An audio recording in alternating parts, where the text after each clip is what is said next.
একটি আধুনিক হাইটেক ফ্যাক্টরির ভেতরে আজ আমরা আপনাদেরকে দেখাতে চলেছি এক অবাক করা শিল্পযাত্রা, যেখানে পরিত্যক্ত বলে মনে করা কলা গাছের কাণ্ড রূপ নিচ্ছে মূল্যবান প্রাকৃতিক ফাইবারে। এই উৎপাদন প্রক্রিয়ার মূল কাঁচামাল হলো কলা গাছের ছদ্মকাণ্ড, যে অংশটি স্তরে স্তরে সাজানো পাতার খোলস দিয়ে গঠিত এবং স্বাভাবিকভাবেই পানিতে ভরপুর। সাধারণত ফসল তোলার পর এই কাণ্ড ফেলে দেওয়া হয়, কিন্তু আধুনিক প্রযুক্তি এটিকেই পরিণত করেছে একটি গুরুত্বপূর্ণ শিল্প উপাদানে। ভিডিও শুরুতেই দেখা যায় প্ল্যান্টেশন থেকে সংগ্রহ করা তাজা কলা গাছের কাণ্ডগুলো এক জায়গায় স্তূপ করে রাখা হচ্ছে। এরপর পরিকল্পিত পরিবহন ব্যবস্থার মাধ্যমে সেগুলো পৌঁছে যায় কারখানার মূল প্রক্রিয়াজাতকরণ লাইনে। এখান থেকে শুরু হয় প্রকৃত রূপান্তর। বিশেষভাবে ডিজাইন করা আধুনিক মেশিনের সাহায্যে কাণ্ডগুলো কাটা হয়, আলাদা করা হয় এবং ধাপে ধাপে প্রসেসিং এর মধ্য দিয়ে নেওয়া হয়। প্রতিটি ধাপের লক্ষ্য একটাই, ভেতরে থাকা শক্ত ও লম্বা প্রাকৃতিক ফাইবার নিখুঁতভাবে আলাদা করা।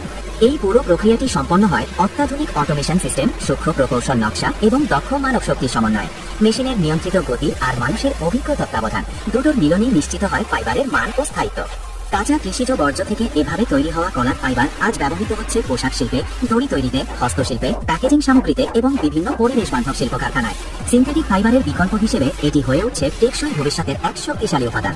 এটি কোনো সাধারণ কৃষিকাজের গল্প নয়, এটি হলো শিল্প পর্যায়ে উদ্ভাবন, প্রযুক্তি এবং পরিবেশ সচেতনতার সম্মিলিত এক বাস্তব উদাহরণ।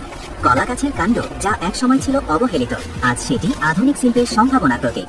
আর এই প্রক্রিয়ায় প্রমাণ করে সঠিক প্রযুক্তি থাকলে প্রকৃতির প্রতিটি উপাদানই হতে পারে মূল্যবান সম্পদ। তো প্রিয় দর্শক, ভিডিওটি স্কিপ না করে শেষ পর্যন্ত সম্পূর্ণ দেখতে থাকুন।